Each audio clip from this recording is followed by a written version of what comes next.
Tiga pemain keturunan Belanda Indonesia masuk radar naturalisasi, yaitu Jensen Silt, Tristan Gojjer, dan Dan Zandbergen. Kehadiran mereka diyakini bakal menambah kedalaman sekaligus kualitas di lini belakang dan depan timnas. PSSI memastikan Jairo Riedwald batal dinaturalisasi karena sudah pernah membela Belanda U23. Fokus kini diarahkan ke pemain diaspora lain seperti Mauro Zylstra yang prosesnya masih berjalan. Jakob dan Yance Sayuri resmi masuk daftar panggilan timnas untuk FIFA Matchday September. Duet Papua ini diharapkan bisa menambah energi baru di sektor sayap skuad Garuda. Hey dikabarkan diminati klub-klub Arab dan ASEAN yang berani menggelontorkan gaji fantastis.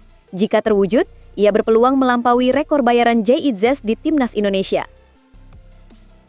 Setelah absen cukup lama, Klok kembali memperkuat Garuda di era Patrick Kluivert. Ia bertekad membawa timnas melangkah jauh hingga ke Piala Dunia. Jangan lupa klik tombol subscribe dan aktifkan lonceng notifikasi agar Anda tidak ketinggalan setiap pembaruan penting dari kami. Simak selengkapnya hanya di Timnas Gol ID. Tiga pemain keturunan Belanda Indonesia dengan kualitas Grade A dikabarkan segera menjalani proses naturalisasi untuk memperkuat skuad Garuda. Nama-nama yang masuk radar PSSI adalah Jensen Silt dari Sunderland, Tristan Gojjer dari Ajax Amsterdam, serta Dan Zandbergen dari Venlo. Salah satu yang paling disorot adalah Jensen Silt. Bek tengah jangkung ini memiliki kemampuan duel udara serta gaya bertahan modern. Ia mencatat debut di Premier League dan tampil sebagai starter saat Sunderland menang 3 gol tanpa balas atas West Ham. Dengan garis keturunan Ambon dari sang kakek, Silt diyakini mampu menambah kedalaman lini belakang timnas Indonesia. Selain Silt, ada juga Tristan Gojjer, pemain serbabisa yang kini membela Ajax Amsterdam. Di usia 20 tahun, ia dikenal mampu bermain di berbagai posisi. Tidak hanya sebagai fullback kanan, Gojjer juga bisa diturunkan sebagai bek tengah, fullback kiri, gelandang bertahan hingga gelandang sayap. Fleksibilitas ini menjadikannya aset penting dalam strategi pelatih Patrick Kluivert. Kehadirannya akan menambah opsi di lini belakang, mengikuti jejak para pemain serbabisa lain yang lebih dulu memperkuat Garuda, seperti Kevin Dix, Sandy Walsh, dan Calvin Verdong. Nama ketiga adalah Dan Zandbergen, seorang striker dengan postur 188 cm. Zandbergen dikenal sebagai target man yang kuat dalam duel udara, dengan catatan persentase kemenangan duel mencapai 51,8%. Selain berperan di posisi penyerang tengah, ia juga mampu dimainkan di sisi sayap kanan maupun kiri, memanfaatkan kecepatan serta akurasi umpan silang.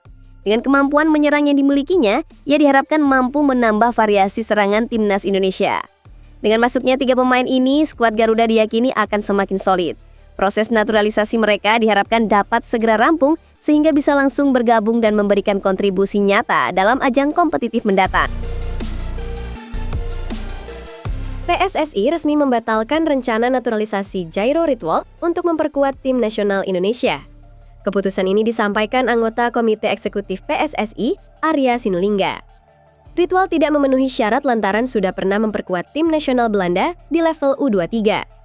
Kondisi tersebut membuat sang pemain tidak bisa lagi berganti kewarganegaraan sepak bola sesuai regulasi yang berlaku. Nama Jairo sempat mencuat bersamaan dengan proses naturalisasi oleh Romeni.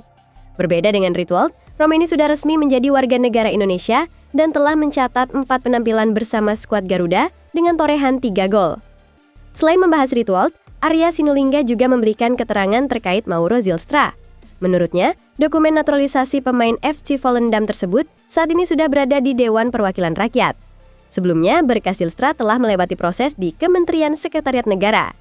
Namun Arya belum memberikan penjelasan detail mengenai tahapan lanjutan dari proses tersebut. Jairo Joachim Riedwald lahir di Haarlem, Belanda pada 9 September 1996. Ia memiliki darah Suriname dari ayahnya, serta keturunan Belanda dan Ambon dari sang ibu. Karir sepak bolanya dimulai di Akademi Haarlem pada 2007, sebelum setahun kemudian bergabung dengan Akademi Ajax. Namanya kemudian semakin dikenal saat pindah ke Liga Inggris dan bergabung dengan Crystal Palace.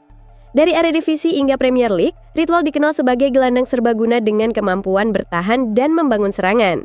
Namun statusnya yang sudah pernah memperkuat timnas Belanda U23 menutup peluangnya untuk memperkuat timnas Indonesia. Dengan keputusan ini, PSSI memastikan Jairo Riedwald tidak akan menjadi bagian dari skuad Garuda.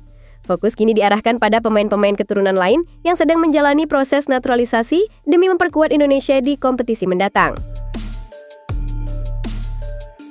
Yaakob Sayuri dan Yanse Sayuri resmi mendapat panggilan untuk bergabung bersama tim nasional Indonesia. Pemanggilan ini tertuang dalam surat resmi yang dikirim PSSI dan diterima manajemen klub. PSSI menyebutkan bahwa tim nasional akan menjalani laga uji coba internasional bertajuk FIFA Matchday pada bulan September di Surabaya. Nama Yaakob dan Yanse Sayuri pun termasuk dalam daftar pemain yang dipanggil pelatih Patrick Kluivert untuk memperkuat skuad Garuda. Bagi Yaakob, kesempatan ini menjadi momen istimewa. Winger berusia 27 tahun itu menyatakan rasa syukur sekaligus tekad untuk memberikan kontribusi maksimal bagi tim Merah Putih. Pemanggilan ke tim nasional adalah impian setiap pesepak bola Indonesia, dan ia berjanji tidak akan menyia-nyiakan kesempatan tersebut. Yaakob menegaskan komitmennya untuk bekerja keras, baik saat latihan maupun ketika diturunkan dalam pertandingan. Ia berharap bisa memberikan yang terbaik, tidak hanya untuk tim nasional, tetapi juga demi mengharumkan nama keluarga serta klubnya Malut United. Sementara itu, Yanse Sayuri menyampaikan perasaan serupa. Ia mengaku bersyukur atas kesempatan yang diberikan dan berterima kasih kepada Tuhan serta semua pihak di klub yang telah mendukung perjalanannya hingga sampai pada titik ini. Yanse menambahkan panggilan ke tim nasional tidak membuatnya berpuas diri. Sebaliknya, ia ingin tetap rendah hati, menjaga kerja keras serta berjuang menampilkan performa terbaik di bawah arahan pelatih Patrick Kluivert. Kehadiran Yaakob dan Yanse Sayuri di tim nasional menjadi tambahan kekuatan penting menjelang agenda uji coba internasional. Keduanya diharapkan mampu membawa energi baru bagi skuad Garuda, sekaligus menjadi wakil kebanggaan bagi klub Malut United dan masyarakat Papua. Dengan semangat yang mereka tunjukkan, Yaakob dan Yanse siap menjawab kepercayaan yang diberikan dan memberikan yang terbaik saat mengenakan seragam merah putih. Tom Hai tengah menjadi sorotan jelang berakhirnya bursa transfer musim panas. Hingga 1 September, ia tercatat sebagai satu-satunya pemain Garuda yang belum memiliki klub baru. Namun kabar baik datang dalam beberapa hari terakhir. Tom Hai disebut telah menerima sejumlah tawaran dari klub-klub Asia, khususnya dari kawasan Jazirah Arab dan Asia Tenggara. Informasi ini pertama kali diungkap akun sepak bola diaspora pemain keturunan. Dalam laporannya, disebutkan bahwa beberapa tim dari kompetisi Arab Saudi, Qatar, dan Uni Emirat Arab tertarik memboyong Hai. Selain dari Timur Tengah, beberapa klub di Asia Tenggara juga dikabarkan mengajukan penawaran. Meski tawaran datang dari berbagai arah, hingga kini belum ada kesepakatan final. Tom Hai masih mempertimbangkan masa depannya dan belum mengambil keputusan resmi terkait klub barunya. Di balik rumor transfer ini muncul perbincangan soal potensi Hai menjadi pemain dengan bayaran tertinggi di timnas Indonesia. Jika ia menerima pinangan salah satu klub Jazirah Arab, peluang tersebut terbuka lebar. Klub-klub di kawasan Timur Tengah dikenal berani mengeluarkan dana besar untuk mendatangkan pemain berkualitas. Sebagai perbandingan, saat ini rekor gaji tertinggi dipegang Jai Idzes.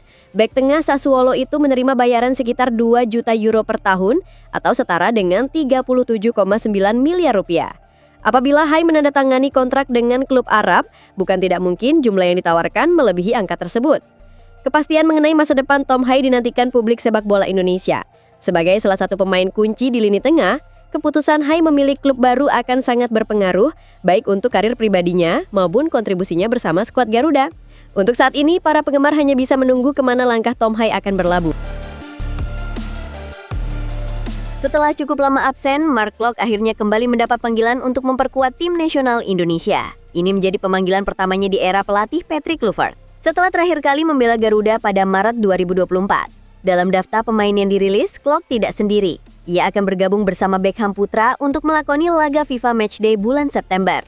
Menanggapi pemanggilan ini, Klok mengaku sangat senang dan bangga. Ia menilai kesempatan kembali ke tim nasional merupakan buah dari kerja keras yang dijalaninya bersama Persib. Target pribadinya adalah bisa tampil sebanyak mungkin dan memberikan kontribusi nyata untuk tim. Klok menegaskan rasa bangganya membela timnas selalu besar.